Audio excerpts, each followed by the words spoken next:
नमस्कार दोस्तों। स्वागत है आपका सीएस सेंटर दिल्ली में। आप लोगों को पता होगा कि जो पूर्वावलोकन घटना चक्र की राज्य व्यवस्था का जो एक श्रृंखला चल रहा है पीवाईक्यू का, तो उसका एक पार्ट हमने प्रेसिडेंट का एक पार्ट कर लिया है। अब प्रेसिडेंट का सेकंड पार्ट कर लेंगे। अगर अगर प्रेसिडेंट का इस सेकंड पार्ट करने के बाद मैक्सिमम चांसेस है कि आपके जो आर ओ का एग्ज़ाम है या जो पीसीएस प्री का या कोई अन्य एग्जाम हो, किसी अन्य स्टेट का एग्ज़ाम हो, तो यहाँ से क्या होगा कि सभी सभी कॉन्सेप्ट आ जा रहे हैं। यहाँ से सभी कॉन्सेप्टों को क्लियर करने के बाद हम देखेंगे कि सारे सवाल आपके बन पाएंगे, चाहे वो किसी भी एग्जाम में आए हुए हैं। तो चलिए आइए हम पार्ट टू को शुरू करते हैं। पार्ट टू में भी लगभग उतने ही प्रश्न हैं, तो पार्ट टू को कंप्लीट करने के बाद लगभग आपका राष्ट्रपति से जितने टाइप के सवाल बन सकते हैं या जो जो इम्पोर्टेंट सवाल अब तक आए हुए हैं सब हो जाएगा। इसके बाद आप कभी भी किसी भी एग्ज़ाम को दे सकते हैं, तो आपको उतना डर नहीं रहेगा। चलिए आइए देखते हैं अगले सवाल पे। अगला सवाल हमारा कुछ इस प्रकार से है कि भारतीय संविधान के निम्नलिखित में से किस एक संशोधन द्वारा राष्ट्रपति को कोई भी मामला मंत्रिपरिषद द्वारा पुनर्विचार किए जाने के लिए वापस भेजने का अधिकार है। अब इस सवाल को करने से पहले हम दो कॉन्सेप्ट को समझ लेते हैं। देखिए, जो 42वां संविधान संशोधन 1976 हुआ था वो इंदिरा गांधी की सरकार में हुआ था। तो इंदिरा गांधी क्या थी कि एक प्रकार से राष्ट्रपति को ऊपर नियंत्रण स्थापित करना चाहती थी। तो 42वां संविधान संशोधन के माध्यम से ये किया गया कि राष्ट्रपति मंत्रिपरिषद को सलाह मानने के लिए बाध्य हैं। लेकिन जब 44वें संविधान संशोधन 1978 हुआ, उस समय जनता पार्टी की सरकार यानी मोरारजी देसाई की सरकार थी, इमरजेंसी के जस्ट बाद की सरकार थी। तो उस समय ये प्रावधान किया गया है कि राष्ट्रपति मंत्रिपरिषद के फैसले को पुनर्विचार के लिए भेज सकता है। तो यहाँ से दो टाइप के सवाल बन सकते हैं। एक टाइप पे तो सवाल आ सकता है, आ गया है, लेकिन हो सकता है एग्जाम ने कभी पूछ दे कि किस संविधान संशोधन के माध्यम से राष्ट्रपति को मंत्रिपरिषद की सलाह मानने के लिए बाध्य किया गया था। तो वो 42वें संविधान संशोधन के माध्यम से किया गया था। तो चलिए, इस सवाल का जो मेन मोटो था ये था कि किस संविधान संशोधन के माध्यम से राष्ट्रपति मंत्रिमंडल के सलाह को पुनर्विचार के लिए लौटा सकते हैं। तो इसका सही उत्तर हो जाएगा, देखिए, 39वें संविधान संशोधन, 42वें संविधान संशोधन, 44वें या 40वें। तो इसका सही उत्तर हो जाएगा 44वें संविधान संशोधन। तो 44वां संविधान संशोधन कब हुआ था? 1978 में हुआ था। किसकी सरकार थी? जनता पार्टी की सरकार थी। कौन प्रधानमंत्री था? मोरारजी देसाई थे। अगला सवाल है, राष्ट्रपति लोकसभा को भंग कर सकते हैं कि राष्ट्रपति के पास अधिकार है लोकसभा को भंग करने का, तो किस कंडीशन में या किस परिस्थिति में लोकसभा को भंग कर सकते हैं? चलिए इसके ऑप्शन पे देखते हैं कि भारत के प्रधान न्यायाधीश की अनुशंसा पे, कोई मतलब ही नहीं बनता कि प्रधान न्यायाधीश की अनुशंसा पे राष्ट्रपति लोकसभा को भंग कर दें। अगला सवाल है, लोकसभा की अनुशंसा पे। तीसरा ऑप्शन है जो सी ऑप्शन है, केंद्रीय मंत्रिमंडल के अनुशंसा पर, राज्यसभा की अनुशंसा पे। तो इसका जो सही उत्तर हो जाएगा सी हो जाएगा कि केंद्रीय मंत्रिमंडल की अनुशंसा पे राष्ट्रपति लोकसभा को भंग कर सकते हैं। तो देखिए, इसका थोड़ा सा एक्सप्लेनेशन देख लेते हैं कि जो आर्टिकल 85(2) है, राष्ट्रपति लोकसभा को भंग कर सकता है। मतलब अगर कभी आपसे एग्जाम में ये भी पूछ सकता है कि राष्ट्रपति लोकसभा को भंग कर सकता है, किस अनुच्छेद में दिया गया है, तो आर्टिकल 85 में दिया गया है। किंतु राष्ट्रपति यह शक्ति अनुच्छेद 74(1) के अधीन है। मतलब क्या है? 74(1) यही कहता है ना कि ऐसा केंद्रीय मंत्रिपरिषद की अनुशंसा या सलाह पर कर सकता है। उल्लेखनीय है कि मंत्रिमंडल में कैबिनेट स्तर के मंत्री शामिल होते हैं, जबकि मंत्रिपरिषद में देखिए, एक होता है मंत्रिमंडल, एक होता है मंत्रिपरिषद। अब जब शब्द आ ही गया है तो हम दोनों शब्दों को समझ लेते हैं। जो मंत्रिमंडल शब्द है वो उसका संविधान में केवल एक बार उल्लेख किया गया है, वो भी आर्टिकल 352 में किया गया है। तो मंत्रिमंडल में कौन होता है? प्रधानमंत्री होता है और कैबिनेट स्तर के मंत्री होते हैं। जबकि मंत्रिपरिषद में कौन होता है? कैबिनेट स्तर के मंत्री होते हैं, राज्य मंत्री होते हैं, उप मंत्री होते हैं। और देखिए, कैबिनेट स्तर के मंत्री होते गए, राज्य मंत्री और उप मंत्री को शामिल किया जाए। हालांकि मंत्रिपरिषद द्वारा लोकसभा में बहुमत खो देने पे या उसके द्वारा दी गई लोकसभा को समय पूर्व भंग करने की सलाह पर राष्ट्रपति बाध्यकारी नहीं होता। इस संदर्भ में राष्ट्रपति अपने विवेकाधिकार का प्रयोग कर सकता है लोकसभा को। ठीक है, अब अगले सवाल पे आते हैं। इसमें आपको याद रखना है कि आर्टिकल 85 रखना है, और आपको मंत्रिमंडल मंत्रिपरिषद दो शब्द हैं, दोनों में थोड़ा थोड़ा मैंने डिफरेंस जो था उसको बता दिया। अगला सवाल है कि भारत के राष्ट्रपति की अनुशंसा पर लोकसभा को भंग कर सकते हैं। फिर वही सवाल है कि किसकी अनुशंसा पे हम राष्ट्रपति लोकसभा को भंग कर सकता है। पहला ऑप्शन है राज्यसभा के, चुनाव आयोग के, भारत के मुख्य न्यायाधीश पे या मंत्रिपरिषद। तो इसका सही उत्तर हो जाएगा आपका मंत्री परिषद। चलिए अगले सवाल पे चलते हैं। अगला सवाल हमारा कुछ इस प्रकार से है कि लोकसभा और राज्यसभा की संयुक्त बैठक किसके द्वारा आहूत की जा सकती है। आप देखिए यहाँ पर जो आपका मेन है संयुक्त बैठक, तो अब संयुक्त बैठक से किस किस प्रकार के सवाल बन सकते हैं उसको हम यहाँ पर देख लेंगे। तो अब पहले इस सवाल को देखते हैं कि लोकसभा और राज्यसभा की संयुक्त बैठक किसके द्वारा आहूत की जा सकती है। राष्ट्रपति के द्वारा, लोकसभा के अध्यक्ष द्वारा, संसद द्वारा या राज्यसभा के सभापति द्वारा। तो इसका सही उत्तर होता है राष्ट्रपति के द्वारा। अगर बात की जाए संयुक्त बैठक की, तो संयुक्त बैठक का प्रावधान किस आर्टिकल में किया गया है, तो आर्टिकल 108 में किया गया है। संयुक्त बैठक में क्या होता है कि आहूत किसके द्वारा किया जाता है, तो वो होता है राष्ट्रपति के द्वारा। लेकिन इस पे जो दूसरा सवाल बनता है कि जो संयुक्त बैठक की जाती है जिसमें राज्यसभा और लोकसभा के सदस्य होते हैं, उसकी अध्यक्षता कौन करता है। तो इसका सही जवाब हो जाता है कि जब दोनों की संयुक्त बैठक होती है तो उसकी अध्यक्षता लोकसभा के अध्यक्ष के द्वारा किया जाता है। अगला सवाल ये बनता है कि क्या जब लोकसभा नहीं रहेगा तो उसकी अध्यक्षता कौन करता है। तो कभी कभी ऑप्शन में दे देता है कि राज्यसभा के सभापति। तो आपको पता होना चाहिए कि राज्यसभा के सभापति क्या है, जो राज्यसभा के सदस्य नहीं होते हैं, वो उपराष्ट्रपति होते हैं जो राज्य के सभापति के रूप में कार्य करते हैं।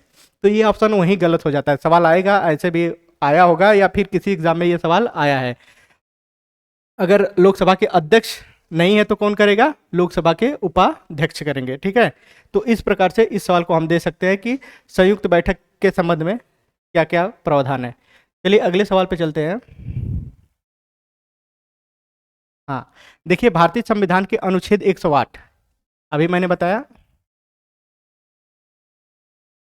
अनुच्छेद 108 के तहत किसी विधेयक पर दोनों सदनों के मध्य गतिरोध की स्थिति में लोकसभा और राज्यसभा संयुक्त बैठक राष्ट्रपति आहूत करता है। ठीक है, चलिए अगले सवाल को देखते हैं। अगला सवाल हमारा कुछ इस प्रकार से कि अनुच्छेद 108 के अंतर्गत लोकसभा और राज्यसभा की संयुक्त बैठक आहूत की जाती, वही सवाल है। देखिए उसी सवाल को घुमा घुमा के पूछ रहा है, तो इसमें क्या हो जाएगा कि राष्ट्रपति के द्वारा की जाती है। अगला सवाल है, अगला सवाल हमारा कुछ इस प्रकार है कि भारतीय संसद का संयुक्त अधिवेशन निम्नलिखित में से कौन एक बुला सकता है। देखिए बुला सकता है, अभी भी अध्यक्षता नहीं पूछ रहा है, तो बुला कौन सकता है, राष्ट्रपति। और आर्टिकल कौन सा है, अभी मैंने आपको बताया था आर्टिकल 108 है। चलिए अगले सवाल पे चलते हैं। अगला सवाल हमारा कुछ इस प्रकार से है, निम्नलिखित में से कौन सी अभिव्यक्ति भारत के संविधान के अनुच्छेद 108 के अंतर्गत दोनों सदनों की संयुक्त बैठक आहूत करने की सूचना के संबंध में है। तो इसका सही उत्तर हो जाएगा राष्ट्रपति का आशय। चलिए अगले सवाल पे चलते हैं। अगला सवाल हमारा कुछ इस प्रकार से है, भारत के राष्ट्रपति से संबंधित निम्नलिखित कथनों में से कौन सा एक कथन सही नहीं है। राष्ट्रपति से संबंधित निम्नलिखित कथनों में से कौन सा कथन एक सही नहीं है। तो आपको सही नहीं है वो बताना है कि वह संसद का एक संगठक होता है। बिल्कुल आपको पता होना चाहिए कि इसमें 3 भाग होता है। कौन कौन से होते हैं, लोकसभा, राज्यसभा और प्रेसिडेंट को मिला के बनता है, ये होता है। फिर कहता है वो दोनों सदनों की चर्चा में भाग लेता है। अगले सवाल पे कहते हैं वो प्रत्येक वर्ष दोनों सदनों की संयुक्त बैठक को संबोधित करता है। आपको पता होगा कि जब भी दोनों सदन के पहले वर्ष की संयुक्त बैठक होती है उसको संबोधित करता है। किन्हीं भी परिस्थिति में अध्यादेश को लागू कर सकता है। बिल्कुल ये भी स्टेटमेंट सही है कि ये राष्ट्रपति से संबंधित है, ये भी सही है। लेकिन इसमें से पूछा कौन नहीं है, तो इसका सही उत्तर हो जाएगा दोनों सदनों की चर्चा में भाग लेता है। राष्ट्रपति दोनों सदनों की चर्चा में भाग क्यों लेगा। अब बात आती है अध्यादेश की, तो यहाँ पर हम थोड़ा सा समझ लेते हैं कि अध्यादेश से संबंधित प्रश्न आगे आएंगे। जो अध्यादेश का प्रावधान है भारतीय संविधान के अनुच्छेद 123 में किया गया है। तो अगर बात किया जाएगा कि इसका आर्टिकल कौन सा है, तो आर्टिकल 1, 2, 3 में है।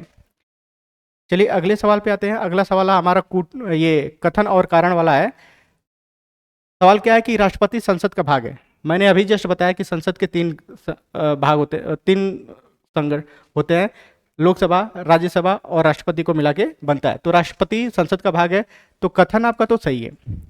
अब कारण देखते हैं सही है कि नहीं। संसद के दोनों सदनों द्वारा पारित विधेयक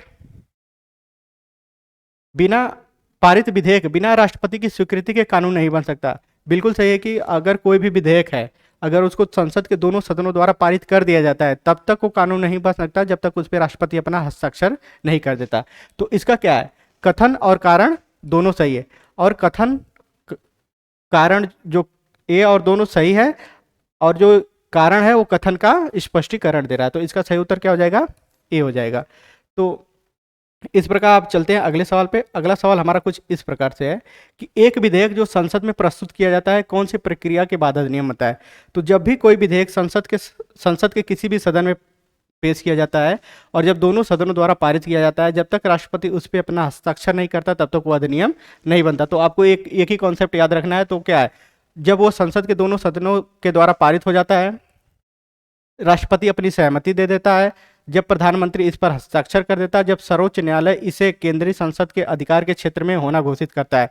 तो सही उत्तर क्या हो जाएगा कि जब राष्ट्रपति अपनी सहमति प्रस्तुत कर देता है तो कोई भी बिल अधिनियम बन जाता है।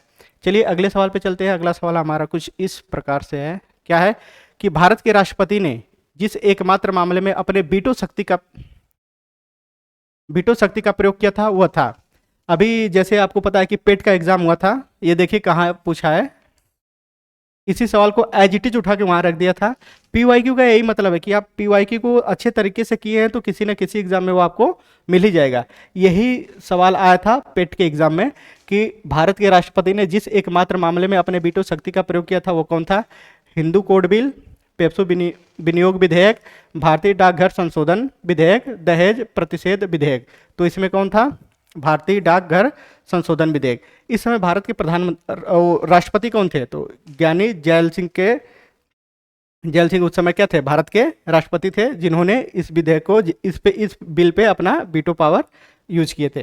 तो देखते हैं अगला सवाल। इसमें ये जो दिया है कि जो पेप्सी विनियोग विधेयक के मामले में 1954 में जो राष्ट्रपति थे डॉक्टर राजेंद्र प्रसाद थे, और इस पे इन्होंने क्या लगाया था? Absolute veto. एब्सोल्यूट वीटो का मतलब क्या है कि सहमति रोक लेना। मतलब क्या होता है? उस बिल पे अपनी सहमति को ही रोक लेना, वो एब्सोल्यूट वीटो है। जबकि 1986 में राष्ट्रपति ज्ञानी जैल सिंह द्वारा भारतीय डाकघर संशोधन विधेयक पर पॉकेट वीटो, अर्थात संसद द्वारा पारित किसी विधेयक को अनिश्चित काल के लिए जब लोग रोक लिया जाता है तो उसे क्या किया जाता है? पॉकेट वीटो कहा जाता है। चलिए अगले सवाल पे चलते हैं। अगला सवाल हमारा कुछ इस प्रकार से है, निम्नलिखित में से किस राष्ट्रपति ने एक शक्ति का प्रयोग किया था जिसे संविधान शब्दावली में जेबी निषेधाधिकार कहा जाता है? देखिए किसने किया था? अभी जैसे मैंने बताया कि जो 1986 में भारतीय डाकघर संशोधन विधेयक जब पेश किया गया था तो उस समय राष्ट्रपति कौन थे? ज्ञानी जैल सिंह थे। तो इसका सही उत्तर क्या होता है? ज्ञानी जैल सिंह। अगले सवाल पे चलते हैं। अगला सवाल हमारा कुछ इस प्रकार है कि भारतीय संविधान के किस अनुच्छेद के अंतर्गत राष्ट्रपति संसद के दोनों सदनों द्वारा पारित किसी विधेयक पर अपनी स्वीकृति रोक सकते हैं? देखिए आर्टिकल 63, अगर आपको ये पता है कि आर्टिकल 63 उपराष्ट्रपति से संबंधित है, आर्टिकल 108 आपका संयुक्त अधिवेशन से संबंधित है, लेकिन आर्टिकल जो 111 है, आर्टिकल 111 के अंतर्गत यह प्रावधान है कि राष्ट्रपति संसद के दोनों सदनों द्वारा पारित विधेयक पर स्वीकृति प्रदान करेगा या स्वीकृति रोक लेगा अथवा विधेयक को पुनर्विचार के लिए लौटा सकता है। मान लीजिए कोई बिल है वो राष्ट्रपति के पास आता है तो उसमें राष्ट्रपति के पास 3 कंडीशन होते हैं।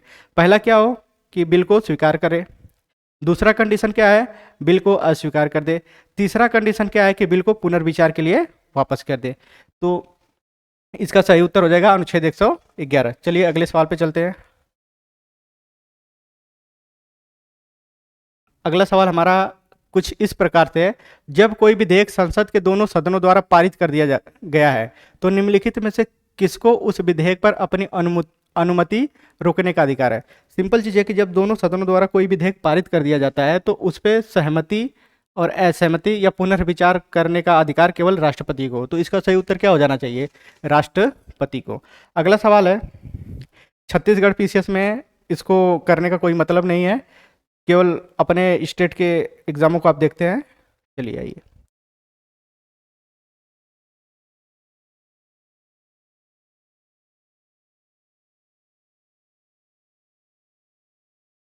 अब यहाँ से देखते हैं कि जब केंद्रीय मंत्रिमंडल ने चुनाव सुधारों पर अध्यादेश के बिना किसी बदलाव के उसे राष्ट्रपति के वो वापस भेजा, तब राष्ट्रपति ने भारतीय संविधान के किस अनुच्छेद के अंतर्गत उसे अपनी सहमति दी थी? देखिए अनुच्छेद 23। अभी मैंने बताया था ना कि अनुच्छेद 123 क्या कहता है कि राष्ट्रपति को अधिकार है अध्यादेश जारी करने का। तो अब सवाल ये आता है कि राष्ट्रपति क्या जब मन करे तब अध्यादेश जारी कर दे, कि आज मूड में आया सुबह उठते हैं चलते हैं भैया अध्यादेश जारी करते हैं, ऐसा कोई नहीं है ना। तो अध्यादेश जारी करने का भी एक प्रोसीजर होता है। क्या है प्रोसीजर? कि जब संसद के दोनों सदन सत्र में ना हो तब जारी कर सकता है, या दोनों सदनों में से कोई एक सदन सत्र में ना हो तब क्या अध्यादेश जारी किया जा सकता है। तो ये हो गया। अब देखिए अध्यादेश, इस कॉन्सेप्ट पे जो आगे के सवाल आएंगे उसको हम लोग कितना आसानी से कर सकते हैं। अगला सवाल है कि भारतीय संविधान के किस अनुच्छेद के अंतर्गत भारत के राष्ट्रपति को अध्यादेश जारी करने की शक्ति है? तो क्या हो जाएगा? आर्टिकल 123। अब देखिए क्या, इसका एक्सप्लेनेशन को पढ़ लेते हैं, क्योंकि अब इसके एक्सप्लेनेशन के माध्यम से हम आगे के सवाल को समझ सकते हैं कि भारतीय संविधान के अनुच्छेद 123 के अंतर्गत भारत के राष्ट्रपति को अध्यादेश जारी करने की शक्ति प्राप्त है। इसे संसद के दोनों सदनों या किसी एक सदन के सत्र में ना होने पे, या तो दोनों सदन सत्र में ना हो या तो किसी एक सदन के सत्र में ना होने पर जारी किया जाता है। इसका प्रभाव संसद द्वारा निर्मित कानून के समान होता है। राष्ट्रपति किसी भी समय अध्यादेश को वापस ले सकता है। देखिए मतलब कह रहा है कि अध्यादेश कानून जो राष्ट्रपति द्वारा जारी किया जाता है उसका वही प्रभाव होगा जो संसद द्वारा जारी किए गए कानून का होता है। और बात यह आती है कि क्या राष्ट्रपति किन किन विषयों पे कब कब अध्यादेश जारी कर सकता है। तो राष्ट्रपति संघ सूची या समवर्ती विषय से संबंधित जितनी भी सूचियां हैं, विषय हैं, उस पर अध्यादेश जारी कर सकता है। चलिए अगले सवाल पे चलते हैं।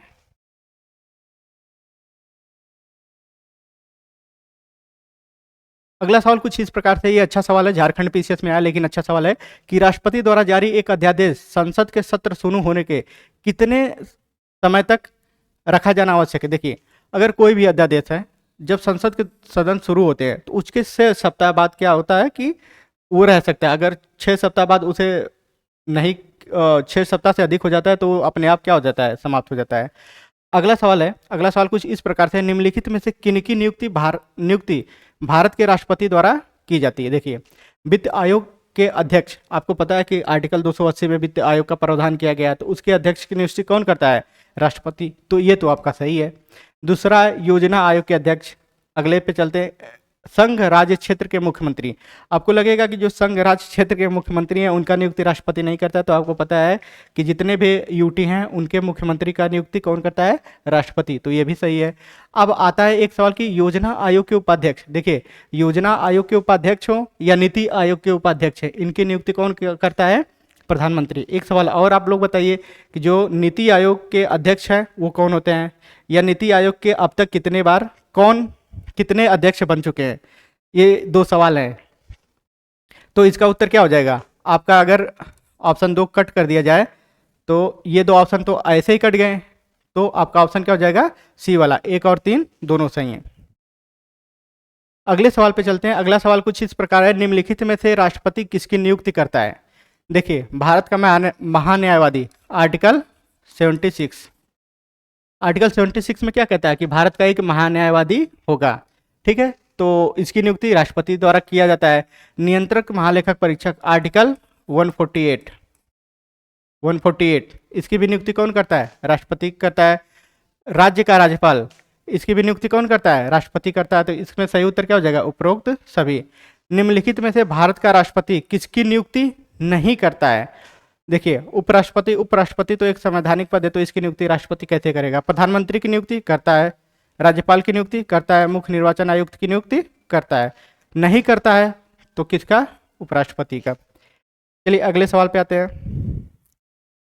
अगला सवाल हमारा कुछ इस प्रकार के, संविधान असाधारण परिस्थितियों में राष्ट्रपति को राज्यपाल के कृत्यों के निर्वहन हेतु उपबंध कर सकता है। तो कह रहा है किस आर्टिकल में दिया गया है? तो आर्टिकल 160 में दिया गया है। अगला सवाल है कि भारतीय संविधान के राष्ट्रपति को अधिकार नहीं देता। भारतीय संविधान भारत के राष्ट्रपति को अधिकार नहीं देता। प्रधानमंत्री के नियुक्ति का अधिकार, राज्य के मुख्यमंत्री की नियुक्ति का अधिकार, रक्षा बलों के सर्वोच्च कमांडर का अधिकार, देश के किसी भाग में आपातकालीन परिस्थिति को लागू करने का अधिकार। देखिए तो राज्य के मुख्यमंत्री की नियुक्ति कौन करेगा? राष्ट्रपति क्यों करेगा? राज्य के मुख्यमंत्री की नियुक्ति राज्यपाल के द्वारा की जाती है। तो इसमें पूछा था कौन सा अधिकार नहीं देता? तो राज्यों के मुख्यमंत्री का अधिकार।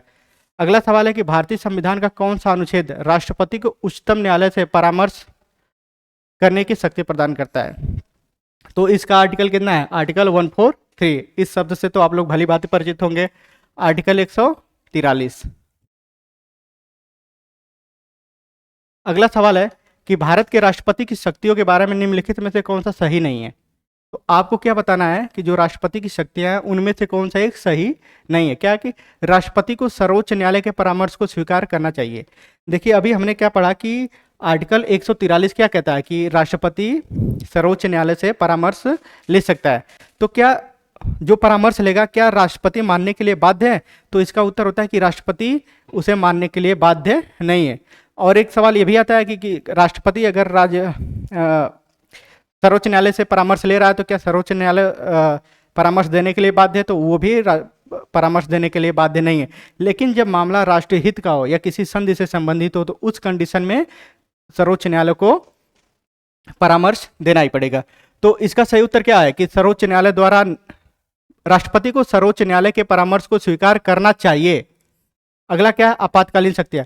तो आपको पता है कि जो राष्ट्रपति है उनको 3 आपातकालीन शक्तियां प्राप्त होती है। आर्टिकल 352 राष्ट्रीय आपातकाल, आर्टिकल 356, आर्टिकल 360 वित्तीय आपातकाल। अगला सवाल क्या है कि राज्यों में राष्ट्रपति शासन को आगे बढ़ाने की शक्ति, राज्यों में राष्ट्रपति शासन को आगे बढ़ाने की शक्ति भी राष्ट्रपति में निहित है। अगला, राष्ट्रपति सर्वोच्च न्यायालय के परामर्श को स्वीकार अथवा अस्वीकार कर सकता है। बिल्कुल अभी मैंने आपको बताया कि जब आर्टिकल 143 के अनुसार राष्ट्रपति सर्वोच्च न्यायालय से परामर्श मांगता है तो उसे स्वीकार भी कर सकता है, अस्वीकार भी कर सकता है। तो इसका सही उत्तर क्या होना चाहिए कि इसका सही उत्तर होना चाहिए कि उसे स्वीकार करना चाहिए। तो ये गलत हो जाएगा आपका। अगले सवाल पे चलते हैं। अगला सवाल हमारा कुछ इस प्रकार से है, ये आरएस में आया है 2013 में कि भारतीय संविधान के निम्नलिखित में से क्या शब्द स भारत के राष्ट्रपति की शक्ति नहीं है। तो क्या है कि अध्यादेशों का प्रख्यापन, उच्चतम न्यायालय से परामर्श की शक्ति, संसद के सदनों को संदेश भेजना, क्षमादान की शक्ति। देखिए अध्यादेश ये आर्टिकल 123 में दिया गया है। उच्चतम न्यायालय से परामर्श की शक्ति आर्टिकल 143 में दिया गया है। क्षमादान करना आर्टिकल 72 में दिया गया है। लेकिन संसद के सदनों को संदेश भेजना ये आपका हो जाएगा जो शब्द शक्ति नहीं है। तो इसका सही उत्तर हो जाएगा सी वाला। देखिए क्या है अगला सवाल। अगले सवाल पे चलते हैं। अगला सवाल हमारा कुछ इस प्रकार से है कि भारत के राष्ट्रपति को यह अधिकार प्राप्त नहीं है कि वह क्षमादान करें। बिल्कुल आर्टिकल 78 बताता है ना कि राष्ट्रपति को क्षमादान की शक्ति प्राप्त है।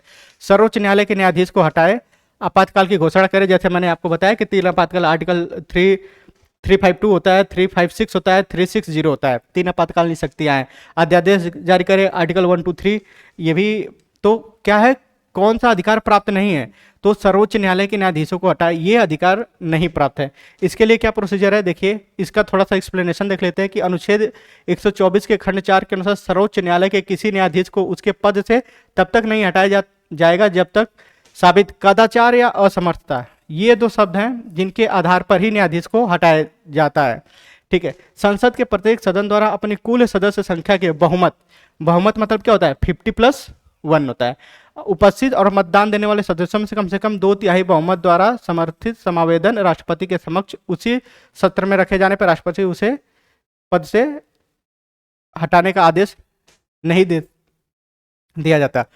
तो इसका सही उत्तर हो जाएगा क्या? सर्वोच्च न्यायालय के न्यायाधीश को हटाने की शक्ति। अगला सवाल है कि राष्ट्रपति क्षमादान आदि की शक्ति है। जो राष्ट्रपति आर्टिकल 72 में राष्ट्रपति को क्षमादान की शक्ति दी गई है, तो कहता है वो शक्ति क्या है? एक विधायी शक्ति है, एक कार्यपालिकी शक्ति, एक न्यायिक शक्ति है, इनमें से कोई नहीं। तो कौन सा है?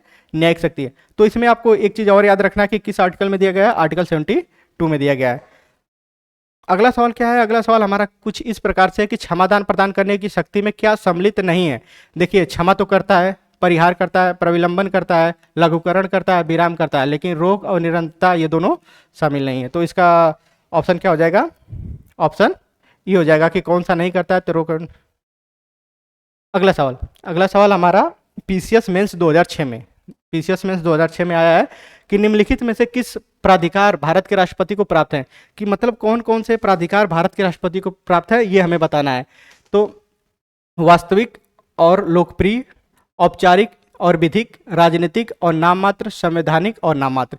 तो इसमें सही उत्तर आपका क्या हो जाएगा? औपचारिक और विधिक, संवैधानिक और नाम मात्र, ये दो प्राधिकार भारत के राष्ट्रपति को प्राप्त है। तो इसका सही उत्तर क्या हो जाएगा? टी वाला हो जाएगा। अगला सवाल आईएएस प्री 2012 में पूछा है, क्या है? आइए देखते हैं कि भारतीय संविधान के अनुसार भारत के राष्ट्रपति का यह कर्तव्य है कि वे निम्नलिखित में से किनको संसद के पटल पर रख सकता है। देखिए, किनको और किसको संसद के पटल पर रख सकता है, तो इसका एक सिंपल सा कॉन्सेप्ट ये है कि जिसके अध्यक्षों की नियुक्ति राष्ट्रपति के द्वारा की जाती है उनके रिपोर्टों को राष्ट्रपति संसद के पटल पर रख सकता है। जिनके अध्यक्षों की नियुक्ति राष्ट्रपति के द्वारा नहीं की जा सकती उनके रिपोर्टों को संसद के पटल पर नहीं रख सकता है। तो पहला है कि संघ वित्त आयोग की सिफारिशों को बिल्कुल रख सकता है। लोक लेखा समिति के प्रतिवेदन को, तो आपको ये समझना होना चाहिए कि जो लोक लेखा समिति होती है उसके जो सदस्य या उसके जो अध्यक्ष की नियुक्ति ये लोकसभा अध्यक्ष के माध्यम से की जाती है। तो इनके रिपोर्टों को राष्ट्रपति लोकसभा के समक्ष कैसे रख सकता है। अगला है कि नियंत्रक महालेखक परीक्षक, तो ये वाला क्या आपका गलत हो जाएगा। नियंत्रक महालेखा परीक्षक, आपको पता है कि आर्टिकल 148 में नियंत्रक महालेखक परीक्षक का प्रावधान किया गया है जिसकी नियुक्ति राष्ट्रपति के द्वारा की जाती है। तो ये भी सही हो जाएगा। फिर राष्ट्रीय अनुसूचित जाति आयोग, आपको पता है कि आर्टिकल 338 में जो राष्ट्रीय अनुसूचित जाति आयोग के प्रतिवेदन उसके अध्यक्ष की नियुक्ति भी राष्ट्रपति के द्वारा की जाती है, तो उसके प्रतिवेदन को भी राष्ट्रपति रख सकता है।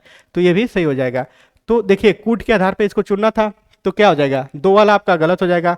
जब 2 वाला गलत हो जाएगा तो ये भी ऑप्शन कट जाएगा, ये भी ऑप्शन कट जाएगा। होगा क्या? देखिए 1 2 1 3 4, तो आपका सही उत्तर हो जाएगा सी वाला। सिंपल कॉन्सेप्ट, जिनके अध्यक्षों की नियुक्ति राष्ट्रपति करेगा उनके रिपोर्ट को संसद के पटल पर रख देगा। सिंपल चीज है। आइए अगले सवाल पे चलते हैं। अगला सवाल है यूपी पीसीएस मेंस 2007 में पूछा है, निम्नलिखित में से कौन सा संवैधानिक विशेषाधिकार राष्ट्रपति का नहीं है। मतलब संवैधानिक विशेषाधिकार राष्ट्रपति का नहीं है। तो इसका देखते हैं कि साधारण बिल को पुनर्विचार के लिए लौटाना, बिल्कुल राष्ट्रपति को यह अधिकार है कि साधारण बिल को पुनर्विचार के लिए लौटा सकता है। अगला है कि वित्त बिल को पुनर्विचार के लिए लौटाना। देखिए, जैसे आपको पता है कि आर्टिकल 110 धन विधेयक से संबंधित है, तो उसको क्या आता है कि उसको राष्ट्रपति पुनर्विचार के लिए लौटा नहीं सकता। क्यों नहीं लौटा सकता?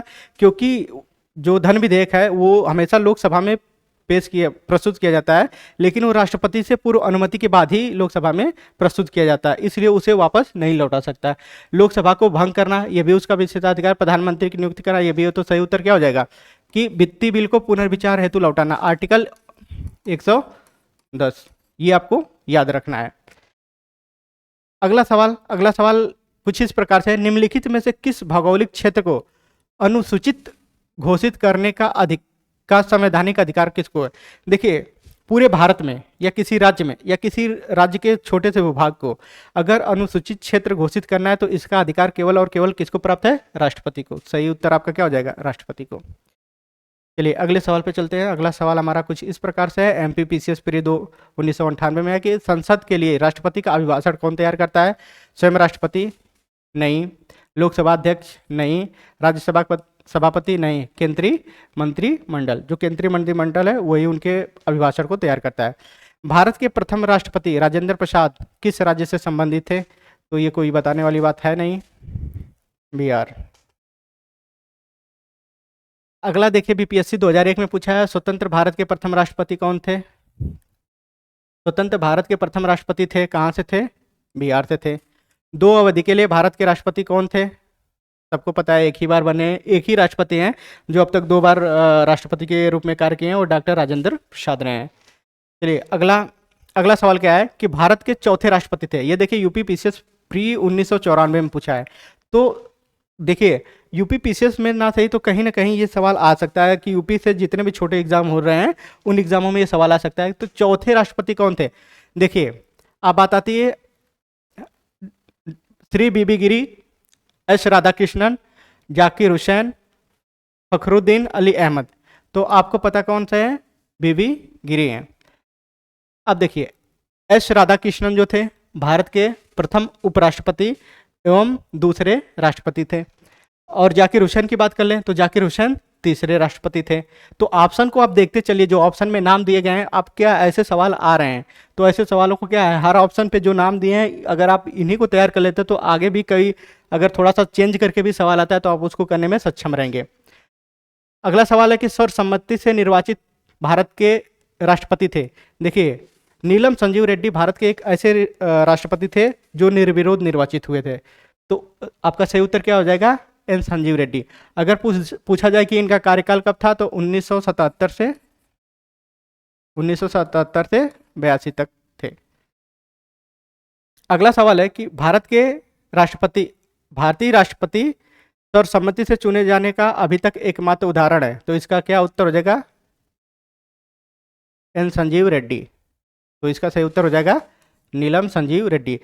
सूची 1 को सूची 2 से सुमेलित कीजिए तथा निम्न कूट का प्रयोग करते हुए सही उत्तर का चयन कीजिए। देखिए, अब बड़ा टफ काम है कि आपको ये चीज़ें याद हो, लेकिन आपको एक क्या है कि अगर आपको राष्ट्रपति का क्रम याद है कि पहले राजेंद्र प्रसाद थे, फिर एस राधाकृष्णन थे, फिर जाकिर हुसैन थे, फिर बीबी गिरी थे, 4 तो आपको पता ही हो गया कि 4 राष्ट्रपति थे। अब हम देखते हैं सन को। इस सवाल को मैं नहीं कह रहा हूँ कि आपको कुछ पता है, लेकिन एक दिया 69 to 74, 74 to 77, 77 to 82 और 67 से 69। तो आपको क्या पता है कि जाकिर हुसैन आपके तीसरे थे, तो जो सबसे कम दिया है तो सबसे पहले कहाँ से दिया कि 67 to 69, यानी जाकिर हुसैन को आप मिला सकते हैं सी का 4। अब देखिए ऑप्शन में सी का 4, ये भी नहीं है, कट कर दीजिए, ये भी नहीं है, कट कर दीजिए, ये ऑप्शन है, ये भी नहीं, कट कर दीजिए, तो आपका ऑप्शन मिल गया। अगर फिर भी नहीं आपको पता है तो आप ऐसे याद रख सकते हैं कि जो फखरुद्दीन अली अहमद थे, ये इमरजेंसी के समय में भारत के राष्ट्रपति थे। तो इमरजेंसी कब हुआ था, 1975 में। तो आप याद रख सकते हैं कि 74 से 75 का कार्यकाल कौन से में है, तो ऑप्शन बी में है। तो पहले का 2 मिला सकते हैं, तो पहले का 2 मिलाएंगे तो ये 2 ऑप्शन अपने आप कट जाएंगे। अब 2 में 2 मिला है। फिर है एन संजीव रेड्डी, तो आपको याद होना चाहिए क्योंकि एन संजीव रेड्डी पहले ऐसे राष्ट्रपति थे जो निर्विरोध निर्वाचित हुए थे। उनका कार्यकाल था 77 से 82 तक। तो हम मिला लेते हैं इनको, 77 से 82, 77 से 82, ये 3, यानी बी का 3। तो 2 ऑप्शन है अभी। फिर क्या है, जाकिर हुसैन, आपको पता है जाकिर हुसैन तीसरे राष्ट्रपति थे, तो 67 to 79 ये वाला ऑप्शन हो जाएगा। अगला सवाल है, निम्नलिखित में से कौन राष्ट्रपति होने से पूर्व भारत के उपराष्ट्रपति पद पर आसीन नहीं थे। सवाल ये कह रहा है कि ऐसे कौन से राष्ट्रपति थे जो उपराष्ट्रपति थे जो राष्ट्रपति बन गए, और ऐसे कौन से हैं जो राष्ट्रपति तो बने लेकिन उपराष्ट्रपति पद पर आसीन नहीं थे। देखिए, एस राधाकृष्णन ये भारत के पहले उपराष्ट्रपति थे जो, और सेकेंड राष्ट्रपति बने। डॉक्टर जाकिर हुसैन ये भी उपराष्ट्रपति थे जो जाके राष्ट्रपति बने। नीलम संजीव रेड्डी, देखिए नीलम संजीव रेड्डी के बारे में 2-3 तथ्य याद रखना बहुत जरूरी है। पहला कि ये पहले राष्ट्रपति थे जो निर्विरोध चुने गए, और ये लोकसभा के अध्यक्ष थे। ये कोई उपराष्ट्रपति नहीं थे, ये लोकसभा के अध्यक्ष के रूप में निर्वाचित हुए थे। आर वेंकट रमन ये भी थे। तो सही उत्तर क्या हो जाएगा, सी वाला हो जाएगा। चलिए अगले सवाल पे चलते हैं। निम्नलिखित में से कौन से भारतीय राष्ट्रपति लोकसभा अध्यक्ष भी रहे। तो अभी मैंने जस्ट ऊपर ही बताया कि एकमात्र राष्ट्रपति जो लोकसभा के अध्यक्ष रहे वो कौन थे, नीलम संजीव रेड्डी। चलिए अगले सवाल पे आते हैं। अगला सवाल कुछ इस प्रकार से है कि निम्नलिखित भारत के राष्ट्रपतियों में से कौन दार्शनिक राजा और दार्शनिक शासक के रूप में जाना जाता है। तो इसका सही उत्तर क्या हो जाएगा, डॉक्टर राधा कृष्णन, जो भारत के पहले उपराष्ट्रपति और दूसरे राष्ट्रपति थे। चलिए अगले सवाल में चलते हैं। अगला सवाल कुछ इस प्रकार से है, भारत के निम्नलिखित राष्ट्रपतियों में से कौन ट्रेड यूनियन आंदोलन से संबंधित थे। तो कौन से थे, बीबी गिरी। अगर बात कीजिए बीबी गिरी भारत के चौथे राष्ट्रपति थे, तो ये 4th नंबर के राष्ट्रपति थे। नीलम संजीव रेड्डी, जाकिर हुसैन, आर के नारायण। देखिए वही ऑप्शन, वही घूम घूम के नाम आ रहे हैं ऑप्शन में वही। अगर आप इन्हीं नामों को अच्छे से याद कर लेते हैं, या अब तक जितने भी राष्ट्रपति हुए हैं तो इनमें से इन्हीं लोग को तैयार कर लेते, तो आगे बनने वाले प्रश्नों को भी आप आसानी से कर सकते हैं। अगले सवाल पे चलते हैं कि भारत के किस राष्ट्रपति को मिसाइल मैन की संज्ञा दी जाती है। सबको पता होगा, डॉक्टर एपीजे अब्दुल कलाम हो जाएगा। चलिए अगले सवाल पे चलते हैं। ये देखिए यूपी पीसीएस मेंस 2003-2004 में लगातार आया था कि भारत के निम्न मुख्य न्यायाधीशों में से किस एक ने राष्ट्रपति के रूप में कार्य किया था। तो देखिए, जब हम पहले पार्ट में पढ़ रहे तो हमने क्या बताया था कि जब राष्ट्रपति का पद खाली होता है तो उस समय कौन होता है, राष्ट्रपति के रूप में उपराष्ट्रपति कार्य करता है। अगर उपराष्ट्रपति भी ना हो तो उस समय राष्ट्रपति के रूप में या कार्यवाहक राष्ट्रपति के रूप में कार्य कौन करेगा, सर्वोच्च न्यायालय के न्यायाधीश। तो अब देखिए, तो इसका सही उत्तर हो जाएगा जस्टिस एम हिदायतुल्ला। तो बी ऑप्शन इसका सही हो जाएगा कि इन्होंने भारत के राष्ट्रपति के रूप में कार्य किया था।